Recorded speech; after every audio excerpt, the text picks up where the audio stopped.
문제를 해결해야 되겠어요, 이제는. 그럴 때, 요 파트에서는요, 일반적인 문제 해결법을 설명할 거예요. 그래서 폴리아의 문제 해결 4단계.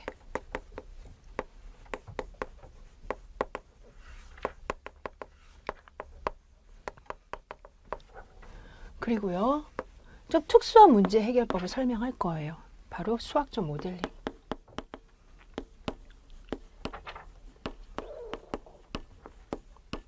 사실 폴리아의 문제 해결 4단계의 문제 해결 단계나 수학적 모델링의 단계나 별 차이가 없어요.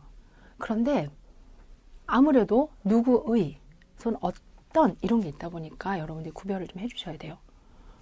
우리 227페이지에도 나오지만 폴리아의 문제를 해결할 때 이해해라, 계획 작성해라. 계획 작성해라. 그 다음에 계획을 실행해라. 그리고 반성해라. 이렇게 4단계를 설명하고 있잖아요. 그리고 폴리아의 문제 해결 4단계를 수정 보완해서 소멸되는 이해, 계획, 실행, 검증 사이 탐구 단계를 좀 집어넣고 있네요. 그래서 여기 사이에 탐구 단계도 집어넣고요. 여하튼 4단계나 5단계냐 뭐 이런 것만 좀 고민하시면 되겠죠. 그래도 메인은 폴리아 문제 해결 4단계예요. 그 외에 버튼이나 이런 사람들도 있지만 그냥 참고만 하시면 될 것 같아요. 그러면 우선 다음 페이지 봅시다. 션펠드의 문제 해결 5단계를 소개하고 있어요. 주어진 문제가 나오면 분석한다, 이해한다. 그리고 나서 계획한다. 그럴 때 논의의 구조와 계층적 분석. 그리고 3번째가 실행한다. 그 다음에 4번째가 검증한다. 검증된 해결. 그러니까 이해, 계획, 실행, 반성. 그리고 계획을 했는데 오른쪽에 다소 어려운 문제, 상당히 어려운 문제 이런 거를 탐구한다. 근본적으로 동치 문제. 그러니까 계획에서 탐구가 연장이 돼서 그렇게 한 걸 가지고 다시 계획을 수정하거나 실행을 한다. 뭐 이런 것 같아요. 참고만 우선은 읽어봤습니다. 그리고 폴리아의 4단계를 우리는 여기에 이해, 계획, 실행, 반성으로 이제 구별이 됐네요. 보니까 문제를 이해한다는 게 뭡니까? 그랬더니 네가 가지고 있는 구하려는 것, 주어진 것, 그 다음에 이런 것들이야. 이해를 하는 건 무현재에서 구하려는 것은 주어진 것은 이거이다. 그러니까는 주어진 것은 무엇이고 구하려는 것은 무엇인지 이런 부분을 정확히 보는 게 이해예요. 따라서 이해라는 건 이걸 바르게 보는 거다. 그 다음에 계획 세우기라고 되어 있는데 여기 보니까 직사각형을 그리고 그 다음에 이렇게 식을 세운다. 여기까지가 계획 세우기래요. 2단계. 그 다음에 이제 방정식을 풀어서 값이 얼마다라고 내는 게 실행 단계. 실행 단계 내가 좀 알겠다. 우리도 잘 알죠. 실행 단계는 그 결과 답은 얼마다? 12.5cm입니다. 이렇게 해야 실행 단계가 되는 거죠. 그래서 실행 단계는 답을 내는 거. 이 정도 그래서 이해하고 계획하고 실행하고. 근데 끝이 아니네. 문제풀이의 풀이 과정 검토하여 잘못된 것은 없는지 확인한다. 좋아요. 이거 굉장히 중요한 것 같은데 이후에 반성 단계라고 해가지고 검토, 확인.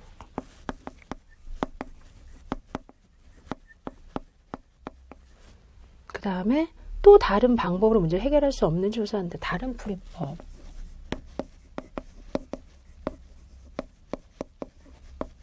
탐색하는 거죠. 그래서 탐색했네요. 그 다음에 위와 유사한 문제를 다음과 같이 만들어 풀어본다. 유사한 문제 만들기. 이런 것도 있고요.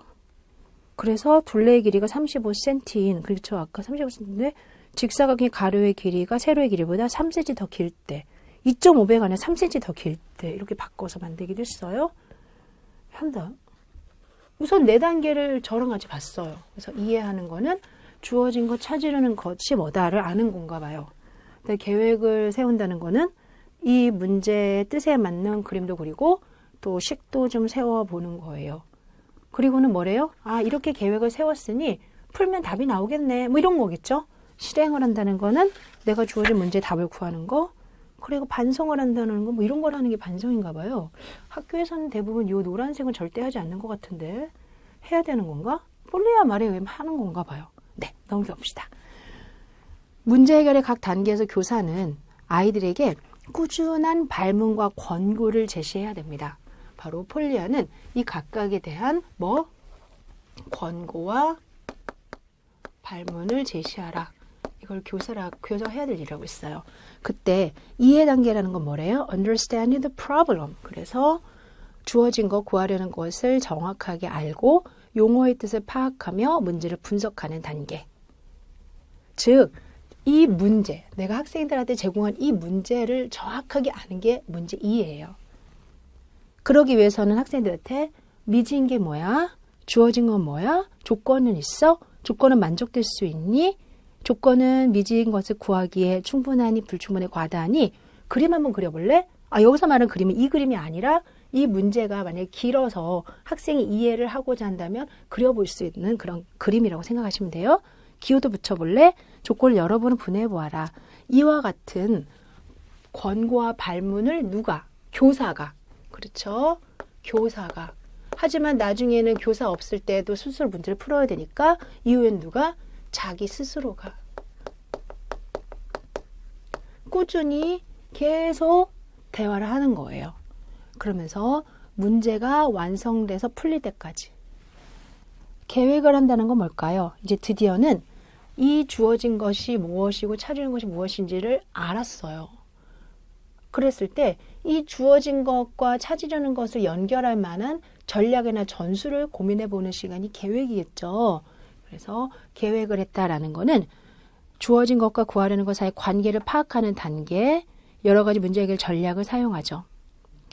그 관련성을 즉각적으로 발견할 수 없을 때 보조 문제를 고려하는데, 보조 문제는 결국은 이걸 도와줄 만한 여러 부수적인 것들을 한 번에 총칭한 거라 생각하시면 돼요. 전에 이와 유사한 문제를 본 적 있니? 네. 아, 그러면 그 방법을 이용하면 되겠네? 곧바로 실행하면 되겠죠. 근데 그렇지 않을 때는 관련된 문제 알고 있니? 도움이 될 것 같은 어떤 사실이나 정리를 알고 있니? 미지인 것을 잘 살펴봐봐. 친숙한 문제 중에 미지인 것과 같거나 유사한 문제 생각해 볼래? 문제를 달리 진술할래? 더 돌아가서요. 쉬운 관련된 문제 생각해봐. 일반적인 형태로 변형할 수 있니? 특수한 문제로 부분적으로 풀 수 있니? 등등의 계속적인 끊임없는 계획을. 그러면 이 계획에 대한 부분이 언제 마무리가 돼요? 아, 선생님, 저희 문제 이렇게 풀면 될 것 같아요. 하고 학생이 이야기할 때까지 하는 거예요. 이제 어떻게 풀면 될 것 같아 했어요. 그럴 때 교사가 좋아, 이제 계획에 따라 실행해보자. 근데 이런 말보다는 풀이의 각 단계를 조심스럽게 실행해봐라. 방금 뭐라고 그랬죠? 풀이의 각 단계를 조심스럽게 실행해봐라. 션펠드가 말했던 자원, 발견술, 통제, 신념체계 중에 어느 부분에 대한 단어 같아요? 통제죠. 네가 스스로가 이렇게 넘어가는 거죠. 그때 교사가 야, 양변에 7을 곱해봐. 양변에 7을 나눠봐. 2배 하니까 더하고 해봐. 이런 식 하면 돼요, 안 돼요? 그 이야기를 들으면 학생은 맞다 하고 빨리. 그런데 중요한 건 그 발문들은 교사가 하는 게 아니라 나중엔 자기 스스로 한단 말이에요. 자기 스스로가 자기의 문제를 풀다가 양변에 7로 나눠야지. 그래, 이번에는 2로 곱해야지 하면서 문제를 풀어야 되는데 교사가 극단적으로 가르쳐줘 버리면 나중에 스스로가 그런 생각을 못하는 거예요. 차라리 어떻게 한다? 좀 더 일반적으로 풀이의 각 단계를 조심스럽게 실행해봐라. 각 단계가 올바른지 명확히 넌 알고 있어야 해. 그것을 옳다는 거를 선생님한테 설명해 볼래? 근데 풀고 있는데 그러면 안 되죠. 그러니까 최종적으로 이게 그런 와중에 이제 그럴 순 없지만 그 정도의 확신을 갖고 풀고 있니? 라는 그런 대화가 필요해요. 마지막에 반성. 문제를 해결한 과정을 처음부터 검토해 보고요. 다른 방법을 해결할 수 있는지 없는지 알아보고요. 그 다음에 있다면 더 나은 방법을 또 생각해 보고요. 따라서 결과를 점검할 수 있는가, 풀이 과정을 점검할 수 있는가, 다른 방법으로 이끌어낼 수 있는가, 결과나 방법을 어떤 다른 문제에 활용할 수 있는가, 그리고 여기는 없지만 하나 더 추가하세요. 유사한 문제를 만들어 볼 수 있는가 추가하세요. 그래서 반성에서 5가지를 해야 돼요. 이와 같은 내용을 끊임없이 경험하면서 주어진 것과 찾으는 거로부터 답을 내고 또 지식을 검토뿐 아니라 더 확장하고 관련을 시키고 어때요? 문제를 해결할 때 이 정도를 꾸준히 하면 아이들의 그 수학적 사고력이 신장되겠죠. 특히 폴리아는 반성 단계를 굉장히 강조했어요. 여기서 반성을 할 때 어땠어요? 너가 한 거를 점검해봐. 너의 풀이 방법을 점검해봐. 너의 풀이 방법을 다른 문제에 활용해봐. 등등의 뭔가 계속 look back, 그다음에 look 뭔가 이렇게 하잖아요. 즉 자신의 사고 과정을 대상으로 한 인지 활동이었던 거죠. 즉 메타인지적 사고라고 할 수 있죠.